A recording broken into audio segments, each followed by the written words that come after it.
Bonjour, aujourd'hui nous allons parler des CIA.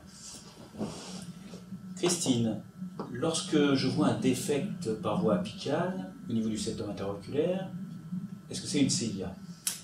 Ah ben non, bien sûr que non. Une CIA, ça veut dire qu'il y a une surcharge droite et qu'il y a un shunt. Or, le septum interauriculaire, comme tu sais, il y a une zone qui est très très mince, qui s'appelle une foramen ovale, et qui souvent ne se voit pas en imagerie. Donc, chez quasiment tout le monde, on a l'impression qu'il y a un trou au niveau du septum moyen, c'est-à-dire en position ostium secundum. Donc le fait d'avoir un défect sur le septum en incidence 4 cavités, c'est naturellement pas synonyme de CIA. Tu peux nous montrer? Bah oui, bien sûr. Alors regarde, on a une incidence ici 4 cavités typiques, avec les 4 cavités cardiaques, et on voit bien que le septum interauriculaire, on a l'impression qu'il y a un trou. Or, c'est un aspect totalement normal. Vous voyez qu'il y a des cavités droites qui sont tout à fait petites, de taille normale. Donc, a priori, ça, c'est pas une CIA. Alors montre-moi la différence, montre-moi une surcharge droite, où là, finalement, je peux Alors, envisager... qui dit CIA, dit suspicion de CIA, eh bien, il faut impérativement mettre en évidence plusieurs choses. D'abord, une surcharge droite avec une augmentation du débit pulmonaire. Ça, c'est très important de regarder la VTI pulmonaire pour voir si ça débite beaucoup dans l'artère pulmonaire. Donc, la surcharge droite. Alors, tu vois, sur cette incidence 4 cavités, eh bien, il y a une surcharge droite qui a effectivement ce qui ressemble à un large défect, avec une surcharge importante des cavités droites. Alors là, on a de fortes raisons de penser qu'il y a une communication interauriculaire, surtout s'il y a une augmentation de débit. Et la dernière étape, ça va être de mettre en évidence le shunt. Le shunt qui est un shunt, donc, gauche-droit, qui vient des veines pulmonaires, et que les veines pulmonaires sont très dilatées. C'est magnifique, oui. Ouais. Et donc, on a ce flux de shunt gauche-droite qui va des veines pulmonaires directement via la CIA dans les cavités droites. Bon, là, c'est un cas, je dirais, caricatural. On voit bien le flux qui vient des veines pulmonaires, qui remonte, qui passe à travers la CIA pour remonter à travers la tricuspide. Mais finalement, il y a des moments où c'est plus difficile. J'ai une petite augmentation du flux pulmonaire. J'ai l'impression qu'il y a une petite surcharge volumétrique des cavités droites. Mais je vois rien. Tu as un truc, là, pour trouver la CIA? Alors, moi, je vous conseille vraiment de travailler en sous-costal. Voilà ici l'exemple d'une toute petite CIA qu'on voit parfaitement bien par voie sous-costale, qu'on voyait très très mal en incidence classique, qu'elle ce soit en petit axe parasternal ou que ce soit en incidence apicale.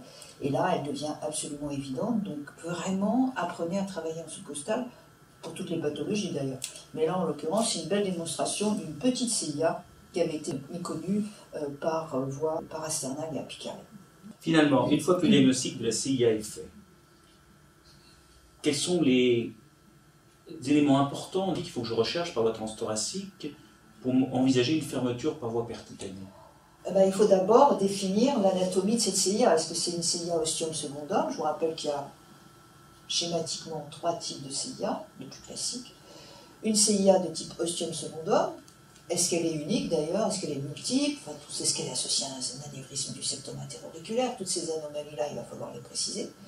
Est-ce que c'est une CIA de type ostium primum? Et là, c'est naturellement une indication chirurgicale. Ou est-ce que c'est une CIA de type sinus venosus, qui sont des diagnostics difficiles à faire parce qu'on ne voit pas ce défect qui se situe au niveau de l'abouchement de la veine cave supérieure. Et en cas de surcharge droite et en cas de shunt non visualisé par voie transthoracique, il faut impérativement rechercher ce sinus venosus par un autre type d'imagerie, d'abord l'écho transésophagienne, mais un scanner ou d'autres éléments.